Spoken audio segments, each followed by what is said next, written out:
मुरादाबाद शहर में smart city योजना के अंतर्गत सड़कों का चौड़ीकरण किया जा रहा है। इस दौरान सड़कों के चौड़ीकरण में बाधा उत्पन्न हो रहे पेड़ों को काटने के लिए स्मार्ट सिटी योजना के अधिकारियों ने वन विभाग को सिविल लाइन क्षेत्र में 125 पेड़ों की सूची दी है, जिनको काटने के लिए अनुमति मांगी गई है।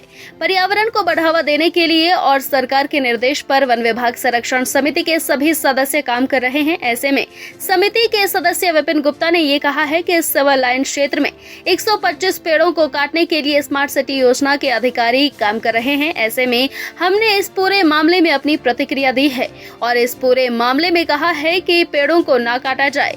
जांच की जा रही है और ऐसे में अब सिर्फ 37 पेड़ ही काटे जाएंगे।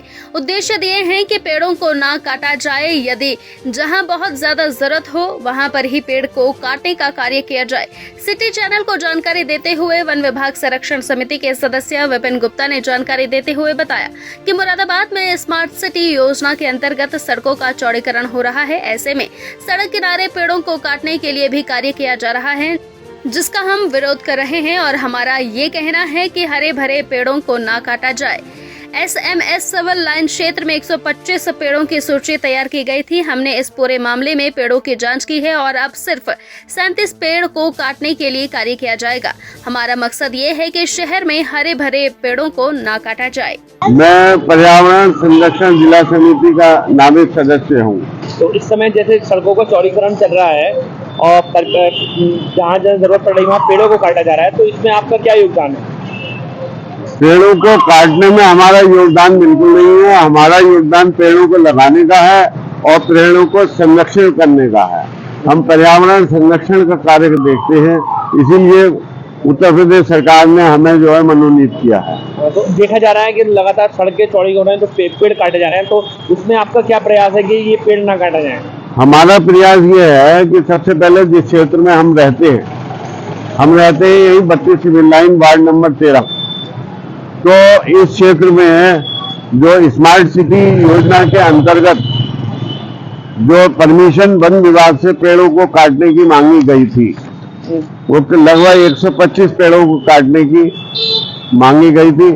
उसमें से हमने जो है हमारे क्षेत्र के निवासियों ने वन संरक्षक जी से एक ऑब्जेक्शन दाखिल किया कि ये यहाँ क्षेत्र में 50-50, 60-60 साल पुराने हेरिटेज ट्रीज हैं और उनका लाभ पर्यावरण के लिए अत्यंत आवश्यक है।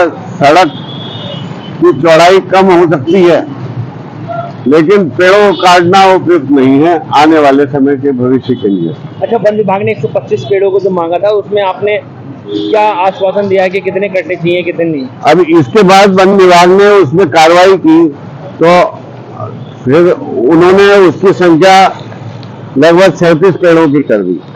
जहाँ 125 थे वहाँ 37 पेड़ हो गए। अच्छा, तो उन 37 पेड़ों का भी एक समिति बनी है, उनका हमने निरीक्षण करके वो उनको काटने की अनुमति दी जाएगी। 37 पेड़ काटे जाएंगे। 37 पेड़ काटने की अनुमति जरूर दी जाएगी, वन विभाग देगा। जब हम लोग उसका एक संयुक्त निरीक्षण करके ये डिसाइड करेंगे कि ये पेड़ कटने योग्य है या नहीं। अच्छा, जैसे आज क्षेत्र में और जगह भी स्मार्ट सिटी का काम हो रहा है, तो वहाँ पे भी ये प्रयास जारी रहेंगे आपको? वहाँ पर भी हमारे प्रयास है और हमने स्टेशन रोड पर अभी जो हमारी मीटिंग हुई थी, नगर आयुक्त जी से भी हमने मिले थे, उनको सुझाव दिया था। उनको हमने सुझाव दिया है कि वर्षा का जो जल आता है और वो सड़कों में, क्योंकि नालों की पूरी तरह से सफाई नहीं होती, वो भर जाता है और ब्लॉकेज होती है। उस जल को संरक्षण करने के लिए रेन वाटर जो पिट्स है वो सड़क के दोनों तरफ लगाए जाएं। ऐसा प्रयोग अयोध्या में माननीय प्रधानमंत्री नरेंद्र मोदी जी के सुझाव पर अयोध्या स्मार्ट सिटी में किया जा रहा है कि भूगर्भ जल स्तर को बढ़ाने के लिए सड़क के दोनों ओर वाटर रिचार्ज पिट्स बनाए जा रहे हैं। वही बनवाए जाए। हमने यहाँ पर भी सुझाव दिया है। नगर आयुक्त जी ने हमसे आश्वासन दिया है कि हम इस काम को कराएंगे।